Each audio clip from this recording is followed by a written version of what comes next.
በስመ አብ ወወልድ ወመንፈስ ቅዱስ አሐዱ አምላክ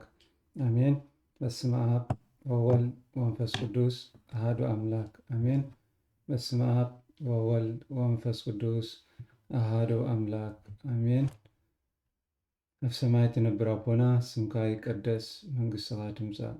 ፈቃድካ ከምቲ ኣብ ሰማይ ከምኡ'ውን ኣብ ምድሪ ይኹን። ናይ ዕለት እንጀራና ሎሚ ሃበና፣ ንሕና ንዝበደሉና በደሎም ከም ዝሓደግናሎም በደልና ኣሕደገልና፣ ካብ ክፉእ ኣድሕነና እምበር ኣብ ፈተና ይተእትወና። መንግስትን ሓይልን ክብርን ንዘለኣለም ናትካ እዩ ኣሜን። ኦ እግዝእትነ ማርያም ብናይ ቅዱስ ገብርኤል መልኣክ ሰላምታ ሰላም ንብለኪ፣ ብሕልናኺ ድንግል ኢኺ ብስጋኺ እውን ድንግል ኢኺ። ኣደ እግዚኣብሔር ጸብኦ ሰላም ንብለኪ። ንስኺ ካብ ኩለን ኣንስቲ ብርኽቲ ኢኺ፣ ፍረ ከርስኺ ኢየሱስ ክርስቶስ እውን ብሩኽ እዩ። ኦ ምልዕተ ጸጋ እግዚኣብሔር ምሳኺ እዩ። ኦ ፍስሕቲ ደስ ይበልኪ። ኃጢአትና ምእንቲ ክሰረየልና፣ ሕማም ኩሉ ድማ ምእንቲ ክፍውስ ናብ ፍቁር ወድኺ ኢየሱስ ክርስቶስ ምእንትና ምሕረት ለምነልና ኣሜን። ሰላም እግዚአብሔር ምስ ኩልኻትኩም ይኹን። ሎማዓንቲ ድማ ብሓድሽ ኣርእስቲ ናባኹም ቀሪበ ኣለኹ።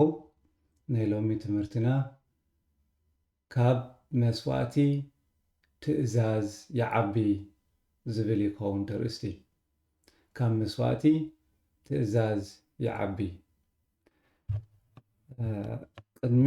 ናብቲ ትምህርትና ምእታው ሓደ ነገር ኣሎ። መጽሓፍ ቅዱስ ብዙሕ እዩ ኣብ መጽሓፍ ቅዱስ ተጻሒፉ ዘሎ። ሓንቲ ቃል ዘይኮነት ብዙሕ ቃላት፣ ብዙሕ ቃላት ዘይኮነ ብዙሕ ጽሑፍ ዝሓዘ እዩ መጽሓፍ ቅዱስ። ልዕሊ 1500 ዝኸውን ገጽ ይህልዎ እየ ዝብሎ፣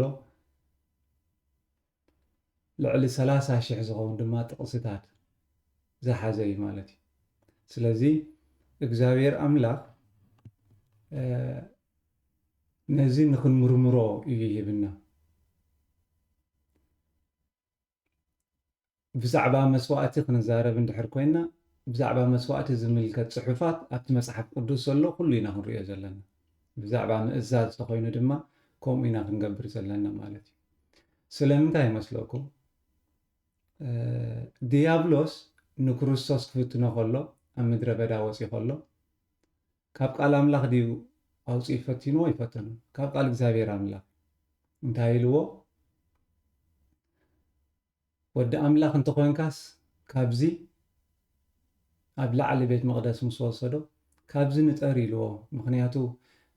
እግርኻ እንተተዓንቀፈ እኳ መላእኽቲ ክቕበሉኻ እዮም ዝብል ቃል ኣምላኽ ስለ ዘሎ ንጠር ኢልዎ። ክርስቶስ ከንታይ መሊስሉ ማለት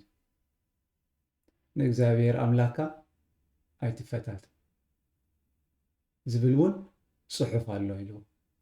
ስለዚ ኣነ ሓንቲ ቃል ሒዘኩም መጽእ እንድሕር ኣለየ ጌጋ እዩ። ምክንያቱ ዲያብሎስ እውን ሓንቲ ቃል ኣምፂኡ ናብ ክርስቶስ መፅኡ። ስለዚ ዝዛረብ ሰብ ሓንቲ ቃል ኣምፂኡ ዝዛረበካ እንድሕር ሃልዩ ንሳ ካልኣይቲ፣ ሳልሳይቲ፣ ራብዓይቲ ምስኣ ትኸይድ መጽሓፍ ቅዱስ ወይ ድማ ብዛዕባኡ ዝዛረብ ቃል እግዚአብሔር ኣምላኽ እንተዘየምፀ ዕንወትና በዚና ክንሪኦ ማለት እዩ። ስለዚ እምበኣር ካብ ቃላት ወይ ካብ ኣዘራርባ ዲያብሎስ ተገላጊልና ከም ክርስቶስ ክንዛረብ እግዚአብሔር ቅዱስ ፍቃዱ ይኹነልና። ምክንያቱ ክርስቶስ ማለት ኣብ ቃሉ እንታይ ተጻሒፉ ከም ዘሎ ባዕሉ ጸሓፊ ስለ ዝኾነ ዝፈልጥ፣ ካብ ኩሉ እንዳውፅአ ድማ ዝዛረብ ስለ ዝኾነ ማለት እዩ። ንስሕተተይ ዝመጽእ እንተኮይኑ ግን ሓንቲ ቃል በቁር ጥራይ ኣቢለ ክዛረብ እንድሕር ኮይነ ኩሉ ግዜ እዚ ኩሉ ግዜ ጌጋ እዩ። ስለዚ እምበኣር ብዙሕ ግዜ ኣገልገልቲ ቤተክርስትያን ክዛረቡ ንሰምዖም እንተሎ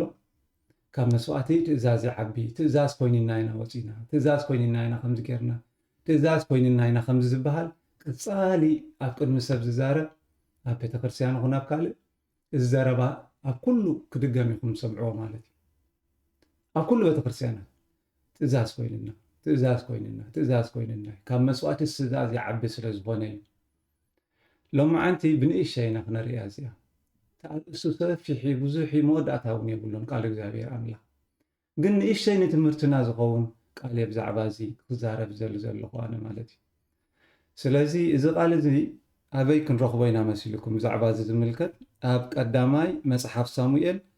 ካብ ምዕራፍ 22 ክሳብ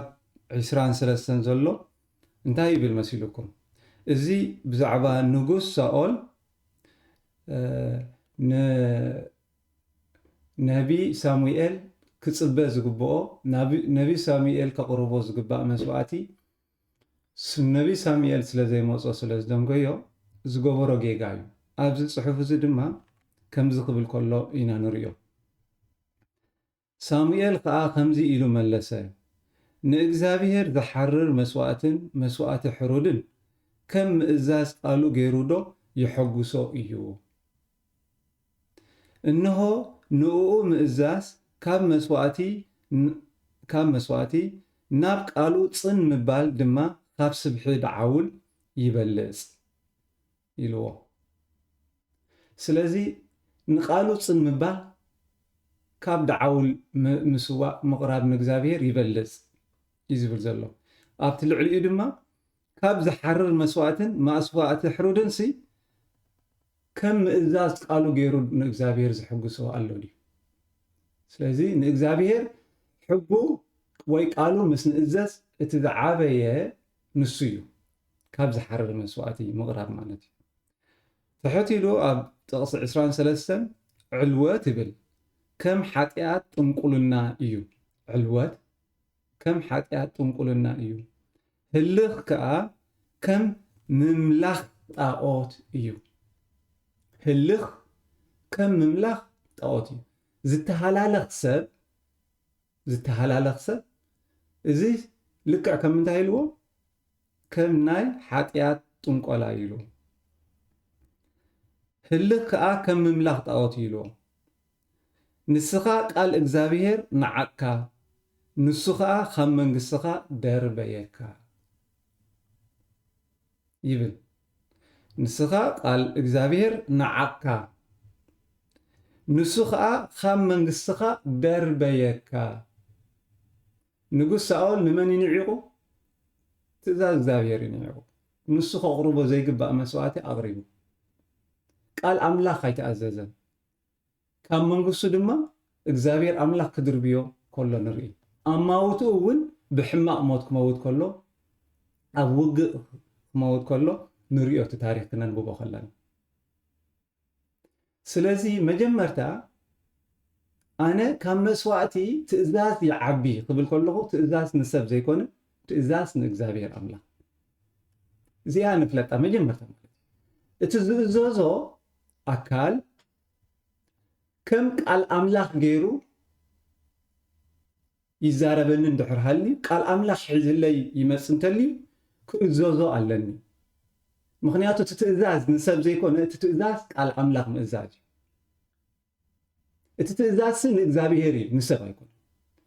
ሰብ ከንእዘዞ ዶ እወ ንእዘዞ መዓሲና ንእዘዞ ቃል ኣምላኽ ሒዝልና ክመፅእ ከሎ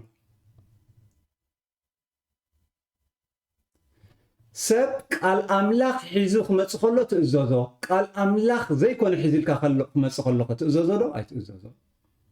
ከምኡ ዝብል መፅሓፍ የለን ኣብ ብሉይ ክዳን ይኹን ኣብ ሓድሽ ክዳን ይኹን ንኹል ዋላ መራሒ ሃይማኖት ይኹን መራሒ ሃይማኖት ቃል ኣምላኽ ሒዝለይ እንተመፂ ይእዘዞ ቃል ኣምላኽ ሒዝለይ እንተዘይመፁ ኣይእዘዞን ተኣዘዞ ካህን እዩ ዝብል የለን ቃል እግዚኣብሔር ኣምላኽ የለን እንተሎ ከዓ ኣምፁለይ ኣነ ክፈልጥ ደሊ ኣለኹ ክመሃር ደሊ ኣለኹ ማለት እዩ ክጋገዝ ስለ ዝኽእል ክመሃር ደሊ ስለ ዘለኹ ኣምፁለይ ኣብ መፅሓፍ ቅዱስ ኣነ ግን ኣብቲ ቃል እግዚኣብሔር ተፃሒፉ ዘሎ ክነግረኩም እየ ማለት እዩ ኣነ ዘይኮንኩ ቃል ኣምላኽ ባዕሉ ክዛረበና እዩ ስለዚ ካብ መስዋዕቲ ትእዛዝ ይዓቢ ትእዛዝ ንመን ንእግዚኣብሔር እዚኣ ንሓዛ ኩሉ ግዜ ትእዛዝ ንመን ንእግዚኣብሔር መጀመርታ ጽቡቕ ሰብ ከይእዘዝ ዶ ንኻህን ከይእዘዝ ዶ ንጳጳስ ከይእዘዝ ዶ ወይ ንዝኾነ ኣገልጋሊ ቤተክርስትያን ይእዘዝ ዶ እወ መዓስ ግን ዝእዘዞ ቃል ኣምላኽ ሒዝለይ ክመጽእ ከሎ ምኽንያቱ ቃል ኣምላኽ ሒዝለይ ከይመጸ እንድሕር ዝእዘዞ ኮይነ ወይ ኣንጻር ቃል ኣምላኽ ሒዝለይ ይመጽእ ኣልዩ ዝእዘዞ እንድሕር ሃልየ ኣነ ካብ እግዚኣብሔር ዓልየ ፍጹም ዕልወት ዓልየ ስለምንታይ ንኣምላኽ ዘይኮነ ንሰብ ክእዘዝ ስለ ዝሓረኹ ማለት እዩ ሳኦል ቃል ኣምላኽ ብምዕባሩ እዩ እግዚኣብሔር ካብ ንግስነቱ ደርበየካ ዝብል ዘሎ ሳሙኤል ቃል ኣምላኽ ስለ ዝነዓቐ እዩ ንሳሙኤል ስለ ዝነዓቐ ኣይኮነን ቃል ኣምላኽ ስለ ዝነዓቐ እዩ ተደርቢ ማለት እዩ ስለዚ እግዚኣብሔር ኣምላኽ ቅድሚ ሕጂ ተዛሪበ ነይረ ኩሉ ግዜ ክዛረበኩም እዩ እግዚኣብሔር ኣነ ንዓይ ክትሰምዑ ከለኹ እስኹም ንባዕልኹም እግዚኣብሔር ፈተነ ይኮፍ ከብለኩም እዚኣ ፍለጥዋ ቃል ኣምላኽ ሒዘ ይመጽእ እንድሕር ሃልየ ተሰሚዕኩምኒ ትሰምዕዎ ዘለኹም ንሓደን ኣምላኽ ቃል ኣምላኽ ሒዘ መጽየ እንተ ተቐቢልኩምኒ ንእግዚኣብሔር ኢኹም ትቕበልዎ ዘለኹም ቃል ኣምላኽ ዝዕብር ቃል ሒዘ ክመጽእ ከለኹ እንተ ተቐቢልኩምኒ ንእግዚኣብሔር ኣምላኽ እዮም ዘይትቕበልዎ ዘለኹም ንዓይ ተቐቢልኩምኒ ንኣምላኽ ግን ንዕቅኩም ኣለኹ ቃል ኣምላኽ ዘፍርስ ትእዛዝን ሕግን ሒዘልኩም እንተ መጽየ እንተ ተቐቢልኩሞ ነቲ ሰብ ተቐቢልኩሞ ንኣምላኽኩም ግን ክሒትኩም ኣለኹ ካብ ኣምላኽኩም ዓልይኩም ኣለኹ ወዲቕኩም ኣለኹም ኣምላኽ ከም ዘይብልኩም ማለት ዕልወት ይልዎ ኣብዚ ዕልወት ካብ ምንታይ ካብ ቃል ኣምላኽ ማለት እዩ ዕልወት ከም ሓጢኣት ጥንቁልና እዩ ካብኡ ፈልዩ ኣይረኣዩ ካብ ኣምላኽ ምዕላው ማለት እዩ ካብ ትእዛዝ ኣምላኽ ምፍራስ ከም ሓጢኣት ጥንቁልና ህልኽ ከዓ ከም ምምላኽ ጣዖት ኢሉ ሎሚ ኣብ ቤተክርስትያን ቃል ኣምላኽ ስለ ትዛረብካ እሱ ቃል ኣምላኽ ስለ ዘይነገረካ ምስኻ ዝተሃላለኽ ኣገልጋለሉ ስለምንታይ ተሃላለኽ ስለምንታይ ኣንጻር እቲ ንስኻ ትብሎ ዝኸይድ ኣንጻር ኣምላኽ እኮ እዩ ዝኸይድ ዘሎ ምክንያቱ ንስኻ ቃል ኣምላኽ ኢኻ ሒዝካሉ መፂኻ ዘለኻ ቃል ኣምላኽ እግዚኣብሔር ከምዚ ዝብል ንስኻ ግን ከምዚ ኢኻ ትገብር ዘለኻ ኢኻ ትብሎ ዘለኻ ስለዚ ኣብ ቅድሚ እግዚኣብሔር ትሕት ከይብል ተጋጌ እዚኣ ጌጋላ ጌጋይ ከዓ ክእርም እየ ከክንዲ ከይትኸውን ምትህልላኽ ከም ዕላማ ነቲ ቃል ኣምላኽ ምፍራስ ከም ዕላማ ሒዝናዮ ማለት እዩ ስለዚ እዚ ሰብ እዚ ብመጽሓፍ ቅዱስ ደረጃ እንታይ እዩ ዝብሎ መሲልኩም ህልኽ ከም ምምላኽ ጣዖት እዚ ሰብ እዚ ንጣዖት ከም ዘምለኸ እዩ ንጣዖት ከም ዘምለኸ እዩ እግዚኣብሔር ኣንብብዎ ባዕልኹም ጥቕሲ ነግረኩም ኣለኹ ቀዳማይ መጽሓፍ ሳሙኤል ካብ ምዕራፍ 15 ጥቕሲ 22 ክሳብ 23 ዘለዎ ኣንብብዎ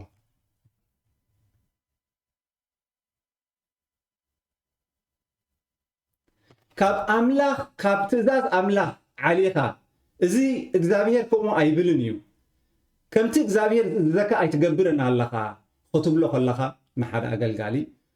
ምስኻ ተሃላሊኹ ከም ዕላማ ነቲ ዕልወት ሒዝዎ እንድሕር ኣልዩ እዚ ጣዖት ዘምልኽ እዩ ንኣምላኽ ኣይኮነን ዘምልኽ ብምንም ተኣምር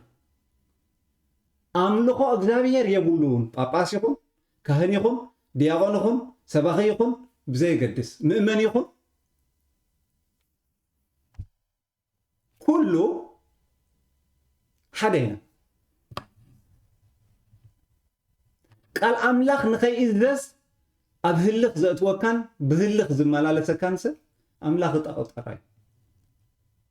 ኣምላኽ እግዚኣብሔር ኣይኮነን ኣምላኽ ንእግዚኣብሔር ዘምልኽ ኣይኮነን ንእግዚኣብሔር ዘምልኽ ከምኡ ኣይገብርን ንእግዚኣብሔር ምምላኽ መጀመርታ ኣምልኾ እንታይ ማለት ኣነ ንእግዚኣብሔር የምልኽ እየ ክብል ከለኹ ንእግዚኣብሔር ይእዘዝ እየ ንእግዚኣብሔር ይፈርህ እየ ዝብል ዘሎ ኣይትብድልን ማለት ኣይኮነን ከማና ርኹስ ከማና ሓጥ ከማና ዓለወኛ የለን ብዛዕባ እዚ ኮንኩን ዛረብ ዘለኹ ግን ምስ ወደኩ ኣነ ሮቤል በዲልካ እንተይልኒ ሰብ ክትፈላለኹ እንድሕር ኮይነ ኣነ እግዚኣብሔር ኣይምልኽኒ ብፍጹም ዋላ ቤተክርስትያን ተጎንቢሐ ይስገድ ኣምልኾ እግዚኣብሔር የብለይን ኣምልኾ ጣዖት እዩ ዘለኒ መፅሓፍ ቅዱስ ይኹም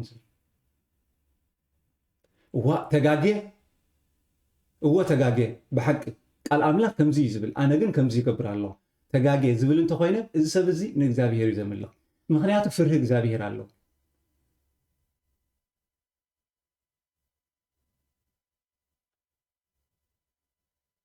ፍርሂ እግዚኣብሔር ኣለዎ ሰብ እዚ ተጋጊኻ ኣምላኽ ከምዚ ይበለን እግዚኣብሔር ከምዚ ዝብል ዘሎ ክትብሎ ከለኻ ክቕበለካ ከሎ ብኣፉ ጥራይ ኣይኮነን ግን ናይ ጥበራ እወ ፅቡቕ ከይድካ ከዓ መሊስካ ነቲ ቃል ከዓ ትገብሮ እንድሕር ኮንካ ንስኻ ሰብ ዕላማ ኣምላኺ ጣዖት እምበር ኣምላኺ ክርስቶስ ኣይኮንካን ብምንም ተኣምር መፅሓፍ ቅዱስ እዩ ከምኡ ዝገልፀካ ሮቤል ኣይኮነን ከምኡ ዝገልፀካ ዘሎ መፅሓፍ ቅዱስ እዩ ከምኡ ዝገልፀና ሰብ ኣይኮነን ስለዚ መፅሓፍ ቅዱስ ነንብብ ዝበሃልና ከዓ ተነቢቡ ዘሎ ንክንፈልጥ ማለት ተነቢቡ ዘሎ ንክንፈልጥ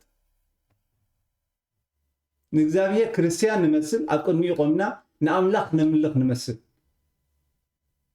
ግና እግዚኣብሔር ኣምላኽ ከዓ ንዕኡ ከምዘይ ንምልኽ ገይሩ ይርኤና እንድሕር ሃልዩ በቲ ቃሉ ክፈርደኩም ክርስቶስ እንታይ ይብልና መሲልኩም ኣነ ፅባሕንኮ ኣነ ይኮንኩን ክፈርደኩም እዚ ዝዛረበኩም ዘለኹ ቃል ንሱ እዩ ክፈርደኩም እዩ ቃል ኣምላኽ ድማ መፅሓፍ ቅዱስ እዩ መፅሓፍ ቅዱስ ኣብኡ ተፃሒፉ ዘሎ ቃል ንዓይን ንዓኹም ፅባሕ ዝፈርደና ንሱ እዩ ከምኡ ዝተባሃሉ ኣለው ብሕጂ ድማ ዝበሃሉ ኣለው ኣገልገልቲ ቤተክርስትያን ንመን ኢኹም ተምልኹ ነርኩም ዝተባሃሉ ኣለው ንመን ተምልኹ ነርኩም ገሊኦም ከምዚ ንብለኩም ንርእሶም ዘምልኹ ምክንያቱ ቃል ኣምላኽ ካብ ኣምላኽ ንላዕሊ ኮይኖም ዝረኣዮም ኣገልገልቲ ኣለው ብጥራሽ ዝብለኩም ዘሎ ኣምላኽ ከምዚ ይብል እንዳበልካዮ ንስኾ እወ ድኹማት ስለ ዝኾና እወ ከምዚ ስለ ዝኾና ግን ከምዚ ኮይኑ እንዳበልካ ነቲ ቃል ኣምላኽ ምፍራስ እሞ ኣምላኽ ኢኻ ያ እቲ ግን ከምዚ ስለ ዝኾና ከምቲ ስለ ዝኾና ምባል እግዚኣብሔር ጠፊእዎ ዲ ማለት እዩ ድኹማት ከም ዝኾና ጠፊእዎ እግዚኣብሔር ኮ ናይ ድኹማት ትእዛዝ እኮ ይሂብና ናይ ሓያላት እኮ ኣይኮነን ናይ ሕሙማት ትእዛዝ ይሂብና እግዚኣብሔር ኣምላኽ ሕሙማት ስለ ዝኾና እወ ድኹም ኢኻ እወ ሕሙም ኢኻ ድኹም እየ ሕሙም እየ ንድኹምን ንሕሙምን ዝኸውን ትእዛዝ እዩ ይሂብና እግዚኣብሔር ኣምላኽ ንፃድቕ ንቅዱስ ኣይኮነን ጻድቕን ቅዱስ እንዳ ትእዛዝ ኣይልዮም እኮ ነቢርዎ እኮ ይተቃል እግዚአብሔር አምላክ ስለዚህ ጻድቅን ቅዱስን ተኾንካ ሓቅኻ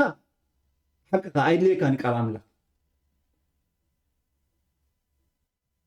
ዓለመኛ እንተኾንካ ድኹም እንተኾንካ ሕሙም እንተኾንካ እሱር እንድሕር ኮይንካ ዕውር ጸማም እንተኾንካ ልሙስ እንተኾንካ ለምጻም እንተኾንካ ደም ዝፈሰካ እንድሕር ኮይንካ እዚ ኩሉ መጽሓፍ ቅዱስ ዘሎ ዓባስ እንተኾንካ እዚ ኩሉ ሕማማ መጽሓፍ ቅዱስ ዘሎ ኣብ ውሽጠይ ኣሎ ኣነ ንዓይ ዝገልጸኒ ዘሎ እግዚአብሔር ከምኡ ስለ ዝኾንኩ ነዚ ስለ ዝፈልጥ እግዚአብሔር አምላክ ቃሉን ትእዛዙን ይብኒ ነቲ ቃሉ ክፍጽሞ ጥራይ ዘለኒ ኣብቲ ቃሉ ብጫ ሕብሪ ቀይሕ ሕብሪ ቀጠልያ ሕብሪ ክለኽዮ ኣይክእልን እየ ነቲ ቃሉ ስርሐይ ናታይ ምእዛዝ እዩ ነቲ ቃል እግዚአብሔር አምላክ ነቲ ቃል አምላክ ከፍርሶ ከለኹ እኮ ኣፍሪሰዮ እግዚአብሔር አምላክ ይቕረ ግበረለይ ከፍርሶ ይግባእኒ ኣፍሪሰዮ ምባል ጥራ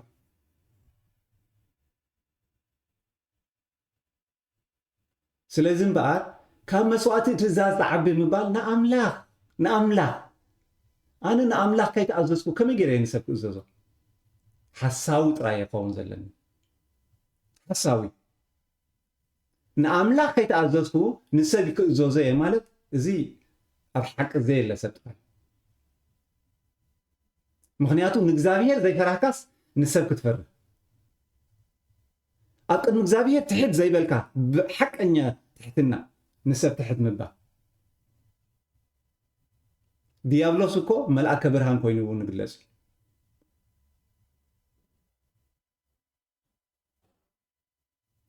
እዚ ናይ ሎሚ ጳጳስ ዝሞተ ናይ ካቶሊክ ንኩሉ ሰብ እግሩ ይሓፅብ እዩ ኩሉ ሰብ ፈልጦ እዩ ንኩሉ እግሪ ዝሓፅብ ኣብ ናይ ካቶሊክ ቤተክርስትያን ግን ግብረ ሰዶም ዘእተወ እዚኦም ኣቦ እዚኦም እዮም ግብረ ሰዶማውያን ዝተቀበለ እዚኦም ኣቦ እዚኦም እዮም ኩሉ እምነት ድማ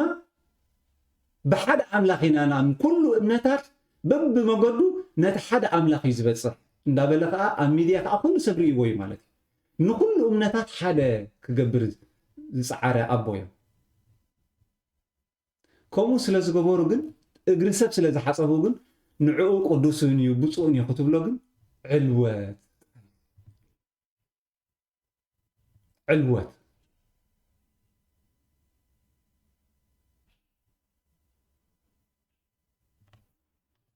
ስለዚ እምበኣር ቀዳማይ ሊቀ ካህናት መን ኣብ መፅሓፍ ቅዱስ ሊቀ ካህናት ኣሮን እዩ ንኣሮን ሊቀ ካህናት ኮይኑ ዝሸሞ መን እዩ እግዚአብሔር ሙሴ ሊቀ ካህን ኮይኑ እግዚአብሔር ዕንትና የብርሃልና ኣሕዋተይ እቲ ሊቀ ካህን ኮይኑ ዝሸሞ ዘሎ እግዚአብሔር ንሙሴ እንታይ ኢልዎ ንሓውኻ ከምዚ ልብሲ ክዳን ኣልብሰሉ ከምዚ ጌርካ ሽሞ ኢሉ ሙሴ እዩ ዝሸሞ ዘሎ ንሓው ከም ሊቀ ካህናት ገይሩ ማለት እቲ ልብሲ ከዓ ሙሴ እዩ ዝህቦ ዘሎ ሙሴ ከም ናይ ኣሮን ከም ሊቀ ካህናት ኣሮን ልብሲ ነይሩ ዲ ኣይነበሮን ግን ሙሴ ኣሮን እዩ ከም ሊቀ ካህናት ተሸይሙ ዘሎ እቲ ዝሸሞ ዘሎ ሓው ሙሴ ከም ናቱ ልብሲ ይለበሰን ንኣምላኽ ዝፈልጥ ዝነበረ ከመን እዩ ሙሴ እዩ ኣሮን ኣይኮነ ኣብ ቅድሚ ሰብ ተራ ልብሲ እዩ ነይሩ ኣሮን ሙሴ ከም ሰቡ እዩ ነይሩ ኣብ ቅድሚ ሰብ ፍሉይ ልብሲ ዝነበሮ ግን ሊቀ ካህናት ኣሮን እዩ መጀመርታ ክርዳኣና ማለት ክመልሰኩም እየ ናብዚ ኣዕላ ንክርስቶስ መን ኣጠሚቕዎ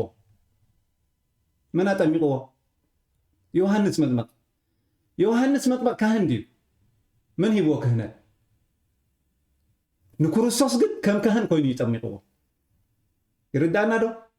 ትምስጢሩ እንታይ እዩ እግዚአብሔር ኣእምሮና ብርሃልና ወሉ ምክንያቱ ወዲ ሰብ ሎሚ ኣብ ልብሲ ጥራይና ንኣምን ኣብ ልብሲ በቃ ገፍሕ ልብሲ ዝለበሰ ንሱ እዩ ኣገልጋሊ እግዚአብሔር ንሱ እዩ ቅዱስ ንሱ እዩ ንጹህ ንሱ እዩ ንኣምላኽ ዝፈልጥ ከም ክርስቶስ ጌርና ንቅበሎ ማለት ክኸውን ግባእ እዩ ብሓቂ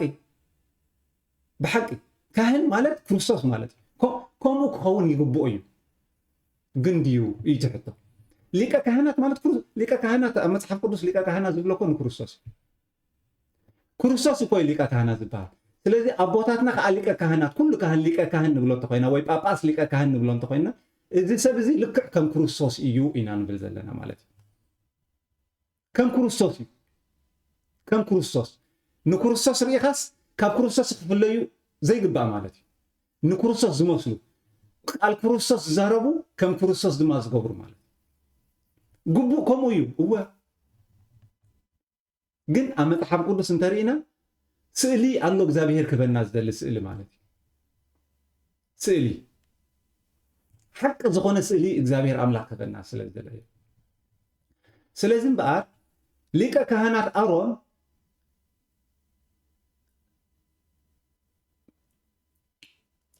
ስርሓልና ንዓና ሙሴ ኣበይ ከም ዝኣተወ ኣይንፈልጥን ኢና ኣበይ ከም ዝኸደ ኣይንፈልጥን ኢና ስለዚ ኣማለኽቲ ቀቅድሜና ዝኸዱ ግበረልና ኢሎም እሱ ድማ ኣብ ክሳድኩምን ኣብ እዝንኩምን ኩሉ ዘሎ ወርቂ ምፅዎ ኢሉ ምራኽ ሰሪሕሎም ጣዖት ማለት እዩ ኣብ ሓዊ ኣርሲኑ ምራኽ ጣዖት ሰሪሑ ንሱ ጥራይ እውን ኣይገበረን ንዕኡ ሰሪሑ ድማ ነቲ ምራኽ እንታይ ሰሪሕሉ መሲልኩም ከምዚ ቤት መቅደስ ከምዚ ታቦት ኣብ ውሽጢ ቅድስተ ቅዱሳን ቤት መቅደስ ያ ምሽጢ ቅመጥ ታቦት ንዕኡ ድማ ነዚ ምራኽ ኣምላኽ ስለ ዝኾነ ንዕኡ ኣምላኽ ስለ ዝኾነ ቤት መቅደስ ሰሪሕሉ ኣብቲ ቤት መቅደስ ተቐሚጡ እንሆ እዚ ኣምላኽኩም ኢሉ ንህዝቢ እስራኤል ጥርሖም ነብዚ ጣዖት ከምልኹ ዝገበረ ሊቀ ካህናት ኣሮን እዩ ሊቀ ካህናት ኣሮን መን ይሸይምዎ እግዚአብሔር ኮይልና ከምኡ ከም ዝገብር ይፈልጥ ነይሩ እግዚአብሔር نهزب إسرائيل طاوت سريحو سجود هو بيت مقدس كا سريحو كم أملاك مالتي كم تابوت كم زنيلهم من تابوت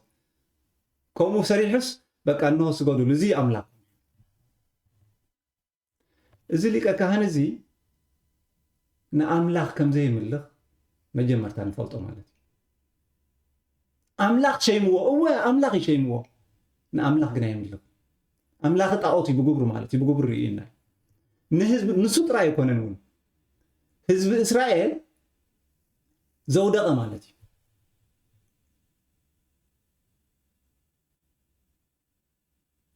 سلازم بقار كزوزو لندو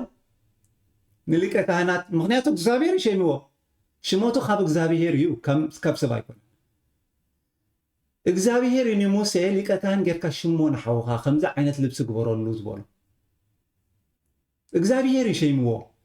እግዚአብሔር ስለዚ ሸሞ ክእዘዞ ደለኒ ንሊቀ ካህናት ኣረሎሚ ንጣዖት ዶ ከምልኽ ኣለኒ يملخ دو مخنياتو እግዚአብሔር ይሸምዎ እምበኣር ሊቀ ካህናት ኣሮን ንዓይ ንፈተነ እግዚአብሔር ኣምፂለ እግዚአብሔር ስለዚ ሸሞ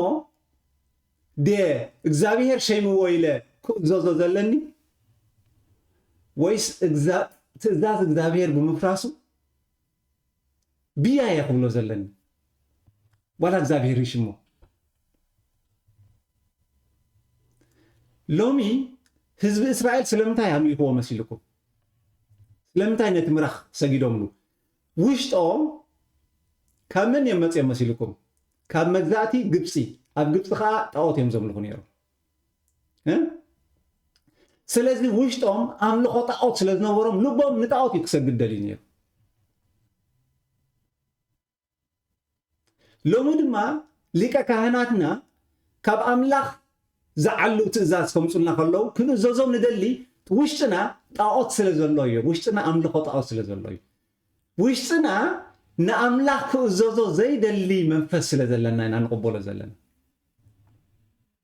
وشتو ناملاخ زز دلي منفس ندحر حالنا نتي ناملاخ ذفرس زاس بياينا نقول ينوز غويو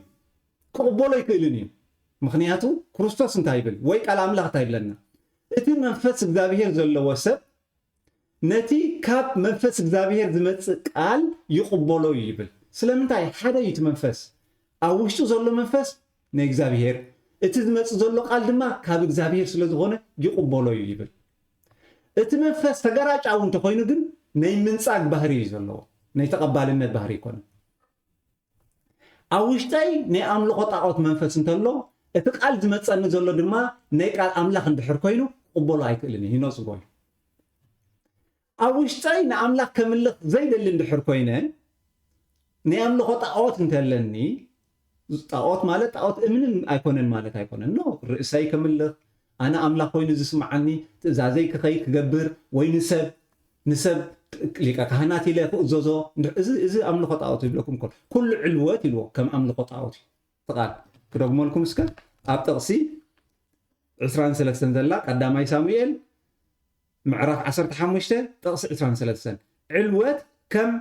حتيات انقلنا ايو هلخ كا كم مملاح طاوتي سلازي كم تنقلنا يقصير وزلو علوت هلخ كا كم مملاح طاوت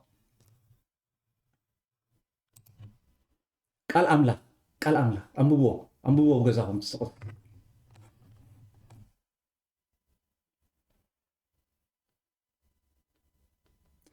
سلازي اتوشتاي زلو منفس እግዚአብሔር ዘይኮን እንተኮይኑ እቲ ካብ ቃል ኣምላኽ ዝመጽእ ካብ መንፈስ እግዚአብሔር ዝመጽእ ዘሎ ቃል ኣይቅበሎን ኣይደልዩን ኦኬ እቲ ዝመጽእ ዘሎ ቃል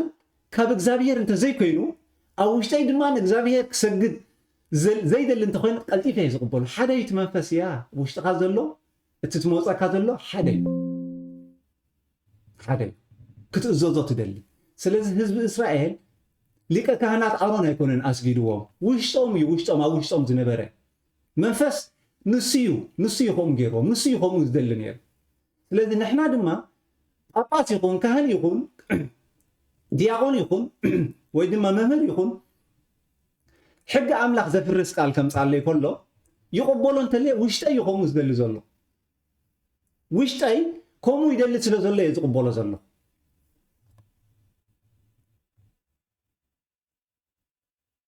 ውሽጠይ እግዚኣብሔር ዝደሊ እንድሕር ኮይኑ ብምንም ተኣምር ክቕበሎ ኣይክእልን እዩ ውሽጠይ ይነፅጎ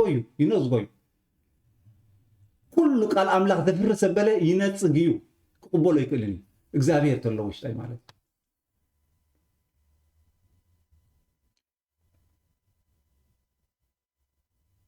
ስለዚ እምበኣር ሊቀ ካህን ኣሮን መን ይሓርይዎ እግዚአብሔር እዩ መጽሓፍ ቅዱስ ኣሎ ኺዱ ራእዩ እንብቦ እግዚአብሔር ይሸይምዎ ምንም ካልእ ዝሸሞ የለን እግዚአብሔር ይሸይምዎ ግና ንህዝቢ እስራኤል ናብ ጣዖት ክሰግዱ ንጣዖት ሰሪሑ ነዚ ጣዖት ከዓ ኣብቲ ቤት መቅደስ ሰሪሑ ኣብቲ ቤት መቅደስ ኣትዩ ንህዝቢ እስራኤል ክሰግዱ ዝግበሮ ንሱ እዩ ሊቀ ካህናት ሕጂ ሊቀ ካህናት እግዚአብሔር ስለ ዝለኣኾም እግዚአብሔር ስለ ዝሸሞ ክሰግድ ኣለኒ ማለት እዩ ምክንያቱ እግዚአብሔር ይሸይምዎ ክሰግድ ኣለኒ ማለት ስለዚ ካብ መስዋዕቲ ትእዛዝ ይዓቢ ንመን ትእዛዝ ንመን ንእግዚአብሔር ኣምላኽ ውሽጡ ንኣምላኽ ክሰግድ ዘይደሊ ሰብ እብለኩም ኣለኹ ውሽጡ ብሓቂ እየ ዝብለኩም ዘሎ ብደገ እኮ ኣብ ቤተክርስትያን ክቀውም ይኽእል እዩ ፃዕዳ ለቢሱ ክቀውም ይኽእል እዩ ንኣምላኽ እውን ተጎንቢሑ ክሰግድ ይኽእል እዩ ክራይላይሶ ኩሉ ምጉንባሕ ሰብነቱ ኩሉ ክገብር ይኽእል እዩ ብዘይገድስ ውሽጡ ግን ነዚ ኣምላኽ እዚ ብልቢ ብሓቂ ክሰግድ ዘይደሊ እንድሕር ኮይኑ ነቲ ኩሉ ቃል ኣምላኽ ዘፍርስ ሕጊ ንክቕበሎ ግዜ ኣይወስድን እዩ ንሱ ጥራይ ኣይኮነን ንሰባት ሕጊ እግዚአብሔር ንኸፍርሱ እውን ዘተባብዕ ንሰባት ሕጊ ኣምላኽ ንኸፍርሱ እውን ዘተባብዕ እዚ ኣገልጋሊ ማን ይበሃል ሕጂ ሊቀ ካህናት ኣሮን እግዚአብሔር ሸይምዎ ኢልና ኣለና ነዚ ጣዖት ክሰርሕ ከሎሲ ኣይናይ መንፈስ እዩ ዝመርሖ ነይሩ መንፈስ እግዚአብሔር ሽመቱ ካብ እግዚአብሔር እዩ ብዛዕባ ዘረባ የለን እግዚአብሔር ይሸይምዎ ከም ሊቀ ካህናት ኣይናይ መንፈስ መሪሕዎ እዩ ጣዖት ክሰርሕ ዝገበረ ነዚ ጣዖት ድማ ቤት መቅደስ ዝገበረሉ ኣብዚ ቤት መቅደስ ድማ ዘእተዎ ንህዝቢ እስራኤል ድማ እነሆ እዚ ኣምላኽኩም ክብሎም ከሎስ ኣይናይ መንፈስ እዩ ዝሰርሕ ነይሩ ኣብ ሊቀ ካህናት ኣሮን መንፈስ እግዚአብሔር ወላ መንፈስ ዲያብሎስ ናይ ኣምልኾ ጣዖት መንፈስ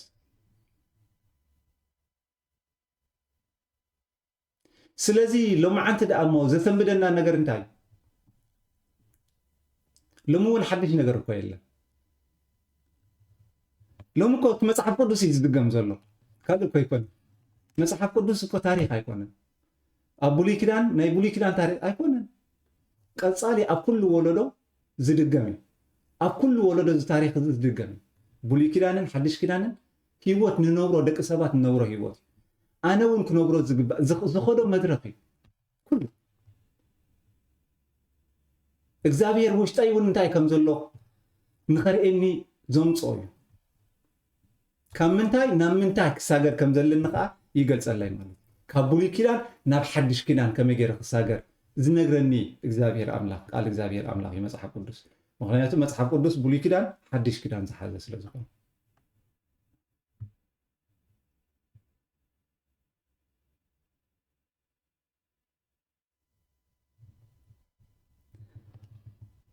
ኣብ ቅድሚኹም ንኣብነት ቃል ኣምላኽ ንክምህር ፀጋ ዘይብለይ ክኸውን ይኽእል እያ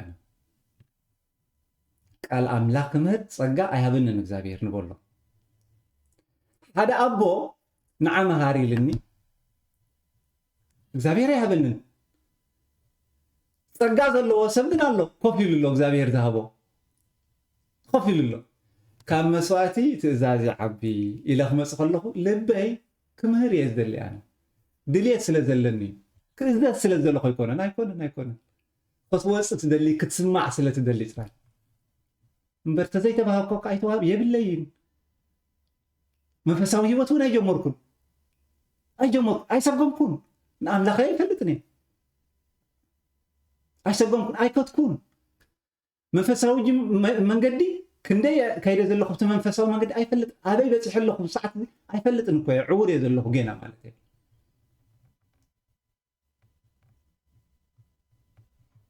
كلكم قال املاح كتمورو تدليو وي قال املاح تمورو زلخو ممهرا كلاتكم ممهرا قد محجون زمهاركم ولا حجي اب تمرتي ايتهالو حتىكم كاب املاح سوهابكم صقا ني تمرتي عليكم ده مجمرت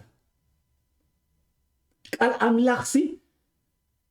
صقا خمس هنا اينفلط اندينا تمرتي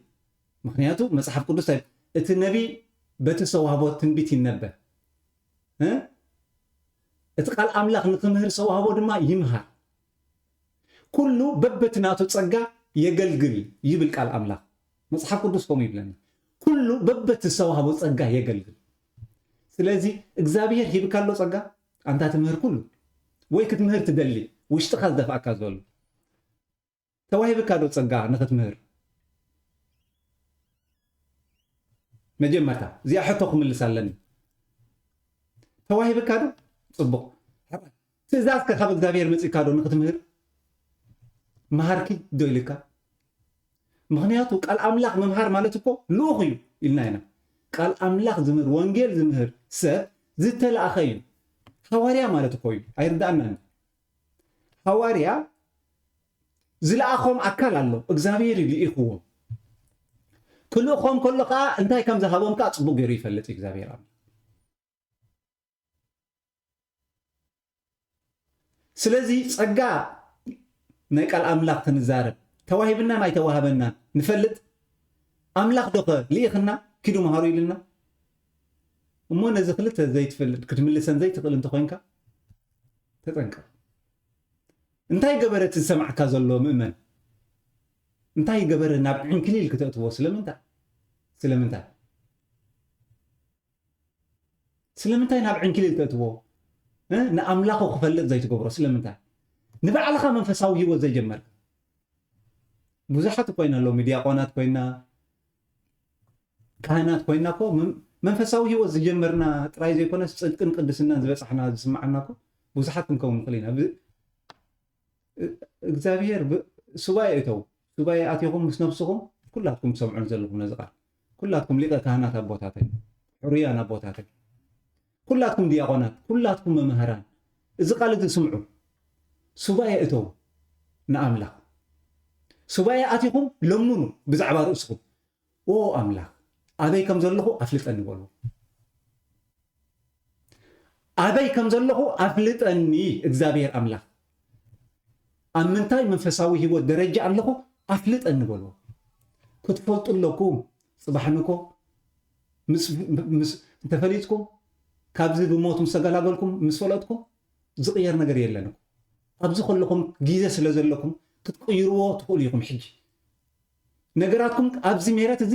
ዕድል ከለኹም ክትቅይርዎ ትኽእሉ እዮም ጽባሕንኮ ግን ኣይትቕይርዎን እዮም ስለዚ ሱባኤ እተው ጾሙ ጸልዩ ብኸዩ ተንበርክኹ ኣብ ቅድሚ እግዚአብሔር አምላክ ግለጸልና በልዎ ሃበና እንታ ጎይታይ ኣብ ምንታይ ኣለና ኣፍልጠና በልዎ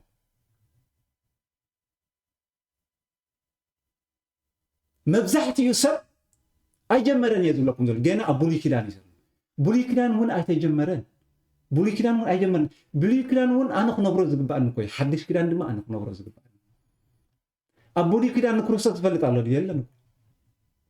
ቅዱሳን የለውን ማለት ኣይኮነን ሓድሽ ኪዳን ዝተሳገርና እኳ ዘይበፃሕናዮ ጸጋ እኮ ኣብ ብሉይ ኪዳን ኣለና እኒ በዓል ነቢ ኤልያስ እኒ በዓል ነቢ ሄኖክ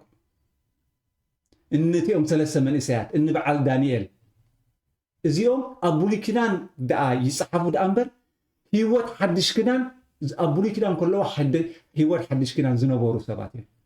እቲ ህይወት ዝፈፀምዎ እዮም ራእይ ዮሃንስ ዝፈፀሙ ሰባት እዮም ኣብ ብሉይ ኪዳን ኮይኖም ራእይ ዮሃንስ ምክንያቱ ብጊዜ መንፈስ እግዚአብሔር ብጊዜ ዝተሓዘ ኣይኮነን ኣብ ብሉይ ኪዳን ዝነበሩ ሰባት ኣብ ቅጥር እዚ ቅድስና ዝበፅሑ ሰባት ኣለዉ በዓል እዚኦም ማለት ንሕና ድማ ብሓድሽ ኪዳን ኢና ንብል ክርስቶስ እሞ ንፈልጦ ኢና ሓድሽ ኪዳን እኮ ክርስቶስ ይመፅእ ሓድሽ ኪዳን ንፈልጦ ንክርስቶስ ድምፁ ሰሚዕና ንፈልጥ ገፁ ርኢና ንፈልጥ ኣይንፈልጦን ኮይና ካባይ ጀሚርካ ማለት እዩ سبنتنا ينا بحدش كدان وي بعدمنا يقطرينا حدش كدان علنا نبل نبر أين فلطون نكون كريستوس أب حدش كدان زنبر كون كريستوس زفل سبي أتردانا لي أتردانا كريستوس أبو الكدان كم ملك صادق كوينو تجلسيه هو حدش كدان جن كم كريستوس كوينو تجلسه سلزي أب حدش كدان زنبر سب نكريستوس زفلت سبيو تفلطوا ده نكريستوس نفلطوا ده أنا فلت أنا بوجنا يفلطني إخزابير عمله سلزي إخزابير استقالوا أبي وتايك في تصمت رأي كل من زل النبأ زي فلطوا كم زفلط كو خينا خر أنت خينا نرأسي تبر نعهم دمات أبرو زي توهب نتسجى خمسة وهب نتقرب تخينا نرأسي تبر نعهم دمات أبرو زي تلاعب كنت خينا كم لؤه خينا كم مسلم تخينا نرأسي تبر نعهم تبرو سلام أنت حراي النفسي سيتبرها انتي قبره تسبق انتي قبره اقل قلت بتغرسان اتسب مؤمن انتي قبره مؤمنكم من قد هيوت كتمرحوهم نابت عسان الصحان قدس قربان تراي زي كونس من قد هيوت كتمرحوهم يكوي زقبا كمتي ان السخون كروسوس زفلتكم بتيا من قد حق خيدكم امو امود اتان كروسوس فليتكم سلازخونكم نتم من دما بيناي من قد خدو خمس اللون بتيان استخم كيتكم نكروسوس ساعه ريو زبصحتكم من قد باع نخت نهروم نتي من قد نخت ردوم اكويكم ليك كهنات كوينكم تشينكم زلو كهنات كوينكم تشينكم زلو دياقونات حواتي دما دياقون استيفانوس مصحف قدس لنا بمنفس እግዚአብሔር ተመልዩ نايهود لبوم كوينات كسح زعطون غيرو قال املخ استزاربه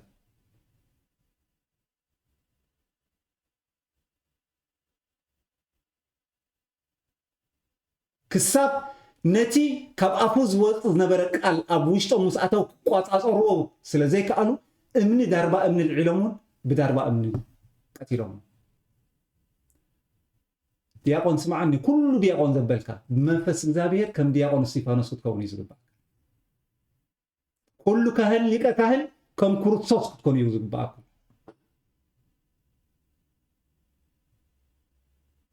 كل باباس كم كريستوس كريستوس تداربو يزارب كريستوس غبرو يغبر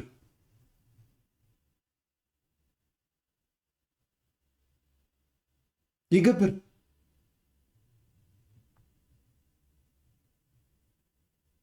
لو ما انت بني امسلونت هيوت يبقى امسلونت زي بنا كلنا نمسل زي طرحنا كلنا طرحات هنيكا بوشتي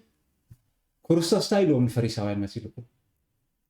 اب قدم سب صبق لبس هليوم اب افلي كورنعات غدانات دما زصلي زلوم سيلوم ጸሎት ገብሩ ዘለው ነዊሕ ጸሎት ከ አገብሩ ቅድም ሰብ ጸለይቲ ክባሃሉ መራሕቲ ሃይማኖት ክባሃሉ ክርስቶስ ምስ መጻ አንቱም ልቁሉቃት መቃብር ኢሉ እንታይ ልቁሉቃት መቃብር አንቱም ልቁሉቃት መቃብር ንፈሪሳውያን ከም ኢሉ ናይ ብሉይ ኪዳን ካህናት አንቱም ልቁሉቃት መቃብር ስለምንታይ ብደጊኦም ኣብ ቅድሚ ሰብ ካልእ መስሉ ውሽጦም ግን كل عصنتي كل خفوق زحزه مالتي سلازي لو ما عندك اغزابير مصيكم قبلنا دينا نصبه مالتي كاب املاك تقبلوا دح مخنياتو اغزابير املاك قاليوم املاك لمينوم اسك انتاي كم زكونكو ارئني زبولو سبات الله اغزابير دما اسر ادغر ايو انتاي دازي نسخايو نحدا بويم سمعكو و انا زاد قيلو هو مش حكاي اريني الخنيلو هو بقى خوي خايلو نصاح خايلو زو اسر ادغي هو حق انت خاطفل دلي خايلو هو مو نصاح زي خايلو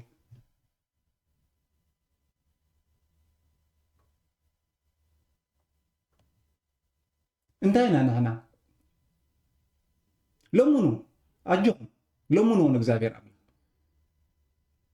نلمنو ليك كهنات دينا ليك حريان دينا رئيس دبرتات دينا ناملاخ نلمن نقبل واي لك حرية يخنسها انت لك بطو واي لك كهنا بحق يخنسها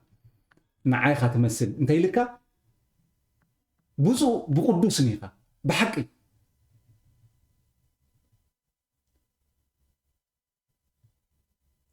كروستوس زي كنا يخون قبلنا يكلم كروستوس زي كنا يخون هيبلنا اتزخنا يقع ايكونكمن ايبلنا نيو ايحسوني እግዚአብሔር አምላክ አምላክ አይحسوني ሰብ አይኮነን ከይحሱ ሰብ አይኮነን እግዚአብሔር አምላክ አምላክ ተያዘላካ ከቀምጣልካዩ حتى خملسልካዩ حتى ሽመት ሒዝና ቆቢዕ ሒዝና ልብሲ ሒዝና መልሓስ ሒዝና እንተ ተሪፍና ውሽጥና ጥሩሕ እንድሕር ሃሊ ኣብ ቅድሚ ክርስቶስ ፅባሕ ነኮ እንታይ ንኽንብሎ 20 ዓመት ኣገልግለካ ከም ካህን ጎይታይ 50 ዓመት ኣገልግለካ ከም ካህን ጎይታይ 70 ዓመት ኣገልግለካ ከም ጳጳስ 90 ዓመት ኣገልግለካ ከም ጳጳስ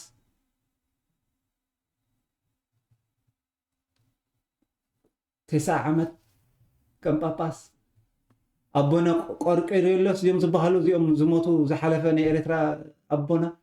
9 عمت كوينو ميتو 9 نعم لهم فليس أمو دخونو 9 عمت فليس أمو دخونو 9 كورسوسي ودي 30 عمت مسكورة ميتون تسيو نارئنا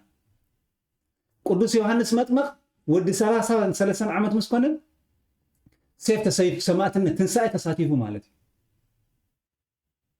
أف 30 عمسي موتن تنساء انتايكم زخونس أرئمنا مالتي أمو 9 عمد زقبرة نعلم كروستوس إنه يقدس يوحنس مطمق علما 3 عدس جيرو زعات أفسد تنساء خير أي خيدو ولا استساتيفو دخو كابتي أمبوسان قدسان تنساء استساتيفو سباد دخو أبونا بوص أبونا كم دخونو أنا يفلتني مالتي خونو كل يوم تبزق قدس الناس بوصح خونو كل يوم زي العالم يفلتني قن اتعلم يقدر من نزله مالتي اتعلم 9 عمت 9 عمت تنسى خدمت انتي نقول كل جزء كريستوس تنسى موتان بعبي حلو سلطان كريستوس ممات زديو كريستوس يموت زديو كريستوس كموت يدليو كريستوس تنسى يدليو أموت صنيع زلخو أنا ديكونكم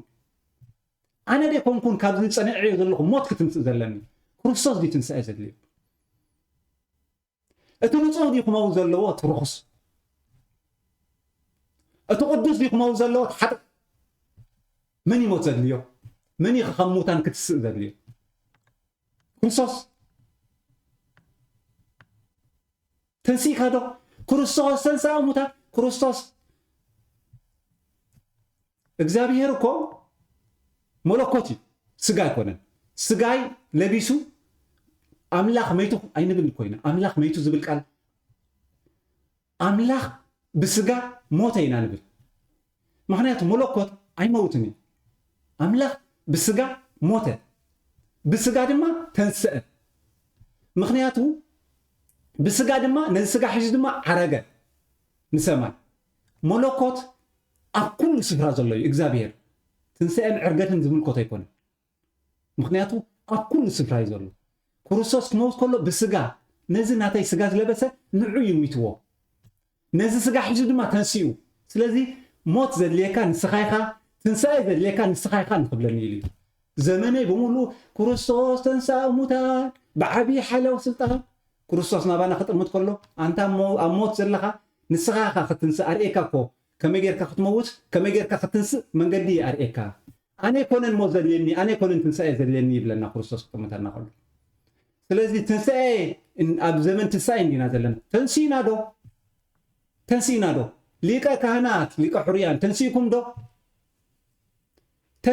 بوتاتي تنسيكم دو باباسات بوصانن قدسانن أبونا باسيليوس تنسيكم أبونا لوقاس تنسيكم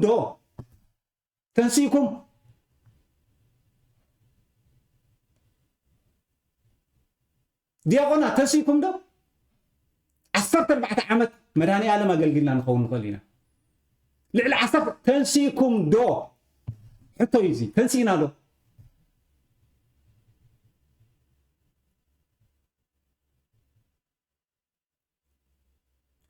كلكم تسمعوا لكم نزقال أملاك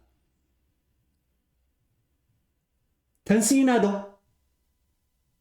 معسينا كنت نسق معسينا كموتات كنت نسق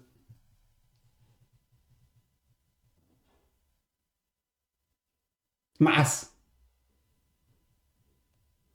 مبار يأكل والله نجزابير مس أملاخنا نقارس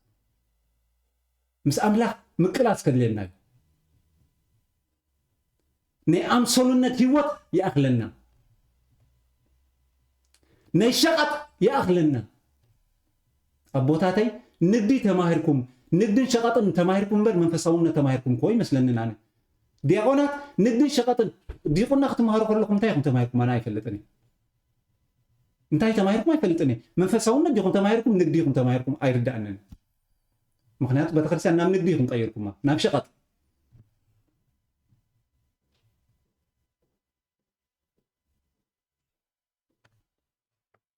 سلازم بقى እግዚአብሔር አምላክ ካብ መስዋዕቲ ትእዛዝ ይዓቢ ዝበሎ ትእዛዝ ንኣምላክ ንሰብ ድማ ኣብ ትእዛዝ እግዚአብሔር ንባዕሉ ኣብ ፍቓድ እግዚአብሔር ንዝህሉ ጥራይ ክእዘዞ ዘለኒ እቲ ሰብ ቅድመይ ዘሎ ጳጳስ ይኹን ካህን ይኹን ዲያቆን ይኹን መምህር ይኹን ምእመን ይኹን ብዘይገድስ መን እዩ ኣብ ፍቓድ እግዚአብሔር እንድሕር ሃልዩ ንሱ ንባዕሉ ኣብ ቃል ኣምላክ እንድሕር ሃልዩ ክእዘዞ ዘለኒ ሽዑ ጥራይ ቃል አምላክ ዘፍረስ ሕግን ተምጽለይ ግን ተአዘዞ ዝብል ቃል አምላክ ሕግ የለን ከም ዝብል የለን እንተለኹ አምጹለይ ክማሃር ደልያ ነው ፈልጥ ደልያ አምጹለይ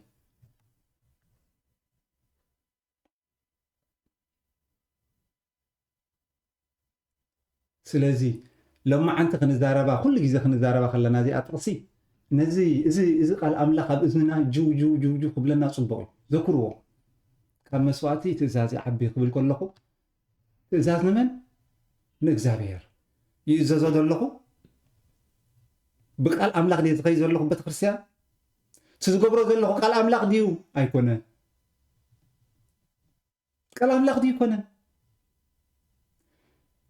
ኣብ ቤተክርስትያን ናይ መግቢ ከምዚ ዝሃብኩም ሸቐጥ ከምዚ ኣስከር ኣርኤኒ ኣብ መፅሓፍ ቅዱስ ከምኡ ግበሩ ዝብል ኣርኤኒ ከምኡ ዝብል ብዛዕባ መግቢ ክዕድግ ክንወሃሃብ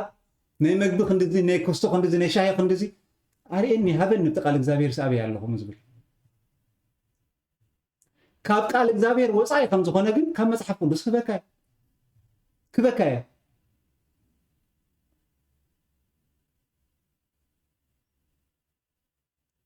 እዚ እግዚአብሔር ዝገሰጾ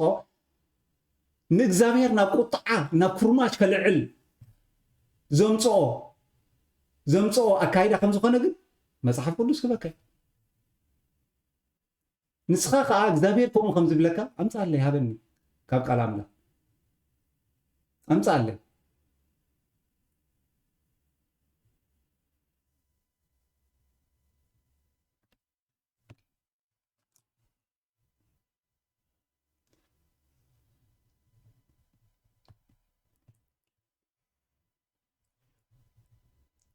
እግዚአብሔር አምላክ ንኩላህና ይመሃረና ተግሳጽ ዘድልዮ እግዚአብሔር ይገስጸና ካባይ ጀሚርካ ትምህርቲ ዘድልዮ ንኩሉ ይመሃር ርድኢት ዝጎደለና ንኩላህና ርድኢት ይሃበና ብሓጢአትና ምርታዕ ዘድሊ እንተኮይኑ መንፈስ ቅዱስ ብሓጢአትና ይርታዕና ኣብ ዕልወትን ውድቀትን እንተሊና ድማ እግዚአብሔር አምላክ ውድቀትናን ዕልወትናን የርእየና ልዕሊ ኩሉ ነዚ ኩሉ ምስ ገበረ እግዚአብሔር ግን ንፍቃዱ ንክንእዘዝ ፀጉኡ ይሃበና ምክንያቱ ዋላ መጽሓፍ ኣብዚ እንታይ ይብል ህልኽ ከዓ ከም ምምላኽ ጣዖት ይልዎ ዝተሃላለኹ ኣገልገልቲ ቤተክርስትያን ኣይሰኣኑን ኮኑ እዩ ንኣምላኽ ዝተሃላለኹ ንሰብ ኣይኮኑን ዝተሃላለኹ እቲ ሰብ ቃል ኣምላኽ ሒዙሎም ይመፅእ እንተሎ ይተሃላለኽዎ እንድሕር ኮይኖም ንኣምላኽ እዩ ቅልሶም ንሰብ ኣይኮኑን ምስ ኣምላኽ ምስ ኣምላኽ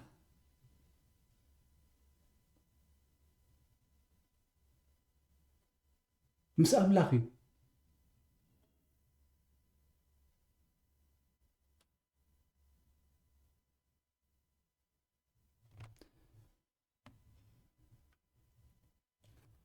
ትምህርትና ኣብዚ ክነዛዝም ኢና ነይሎም እውን እቲ ኣርእስቲ መዘዘሚድ ጽማቕ ክትኮነና ኣርእስትና ካብ መስዋዕቲ ትእዛዝ ይዓቢ ዝብል ኮይኑ ትእዛዝ ከዓ ንኣምላኽ ነቲ ቅድመይ ዘሎ ጳጳስ ይኹን ካህን ይኹን ዲያቆን ይኹን ምእመን ይኹን ንሱ ቃል ኣምላኽ ግበር ክብለኒ ከሎ ጥራይ እየ ዝእዘዞ ቃል ኣምላኽ ከፍርስ ክእዘዘኒ ከሎ ግን ኣይእዘዞን እየ ፍጹም ኘውበል ኣምላኽ ኣለኒ ትእዛዝ ዝሃበኒ እግዚኣብሔር ኣለኒ ትእዛዙ ከምዚ እዩ ዝብል ኢለ ክምልሰሉ ጥራይ እዩ ዘለኒ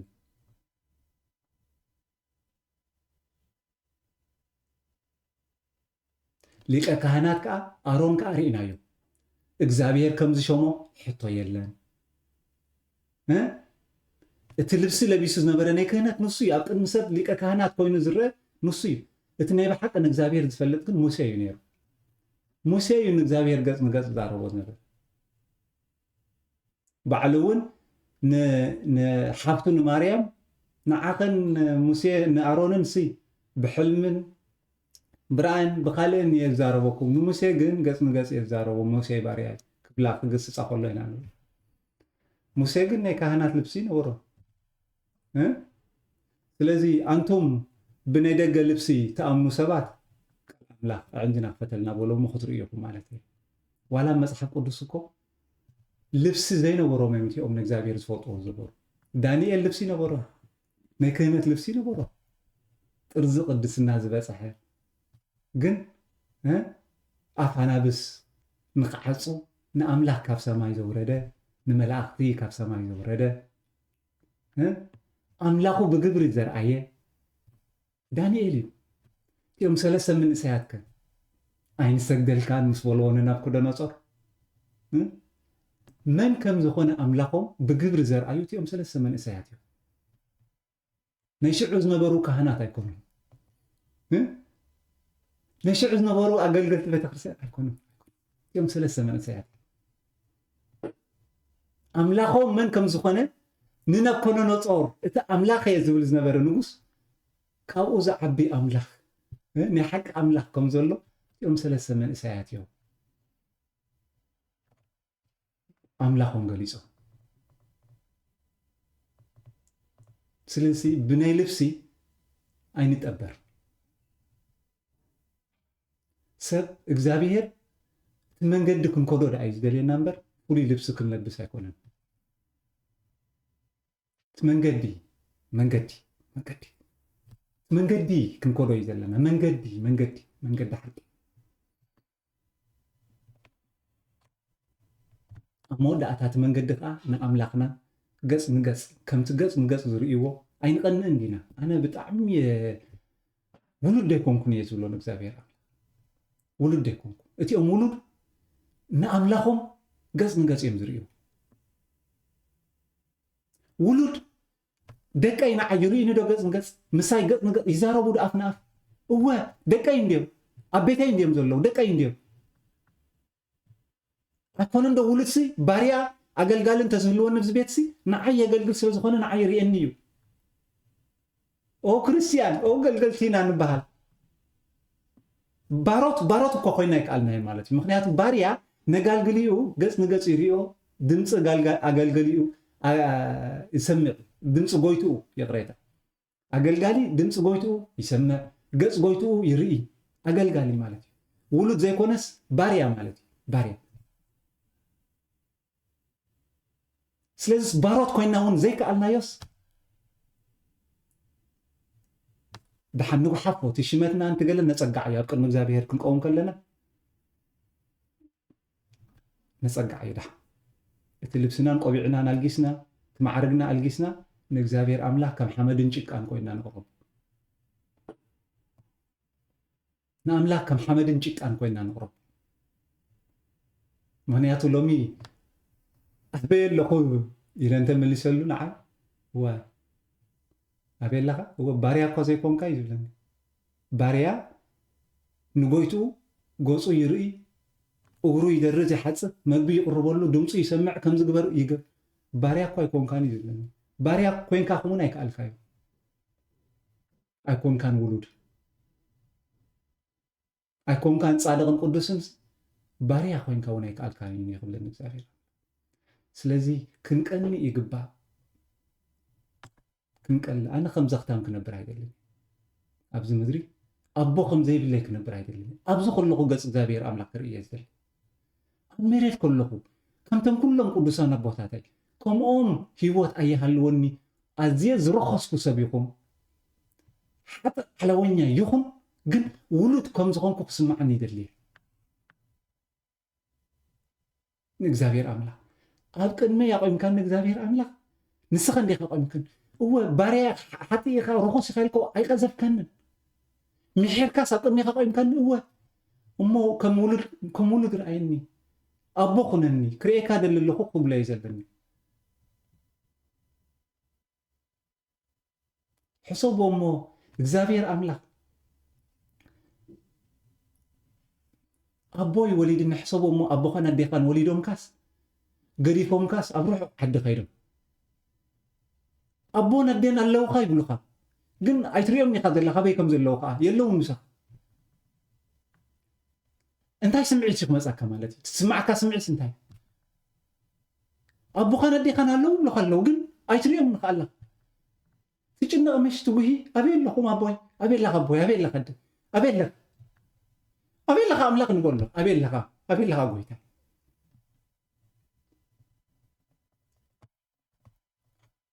ውሉድ ግበረኒ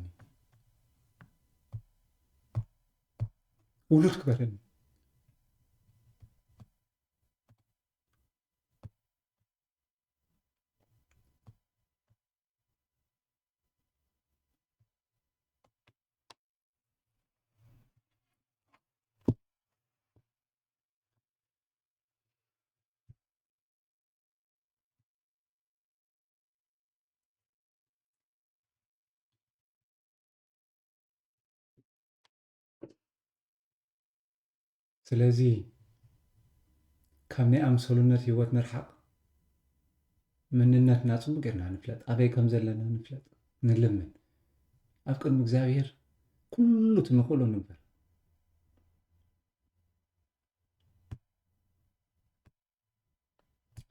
ስለቲ ቃሉ እግዚአብሔር ኣምላኽ ዝኸበረን ዝተመስገነን ይኹን ኣብ ሰማያት ትነብር ኣቦና ስምካ ይቀደስ መንግሥትኻ ትምጻእ ፈቃድካ ከምቲ ኣብ ሰማይ ከምኡ ድማ ኣብ ምድሪ እዩ ናይ ዕለት እንጀራና ሎሚ ይሃበና ንሕና ንዝበደሉና በደሎም ከም ዝሓደግናሎም በደልና ሓደጋሎም ካብ ክፉእ ኣድሕነና እምበር ኣብ ፈተነ ይተእትወና መንግስትን ሓይልን ክብርን ዘለዓለም ናትካ እዩ ኣሜን ኦ እግዝእትነ ማርያም ብናይ ቅዱስ ገብርኤል መልኣክ ሰላምታ ሰላም ለኪ ብሕልናኺ ድንግል ኢኺ ብስጋኺ እውን ድንግል ኢኺ ኣደ እግዚአብሔር ጸባኦት ሰላም ንብለኪ ንስኺ ካብ ኩለና ኣንስቲ ብርኽቲ ኢኺ ፍረ ከርስኺ ኢየሱስ ክርስቶስ እውን ብሩኽ ኦ ምልእተ ጸጋ እግዚአብሔር ምሳኺ ኦ ፍስሕቲ ደስ ይበል ሓጢአትና ክሰረየልና ናብ ፍቕሪ ወድኺ ኢየሱስ ክርስቶስ ምንተና ምሕረት ለምንና ሰላም እግዚአብሔር ምስ ኩልኻትኩም ይኹን ብሰላም ኣብ ዝመጽእ ዘሎ የራኽበና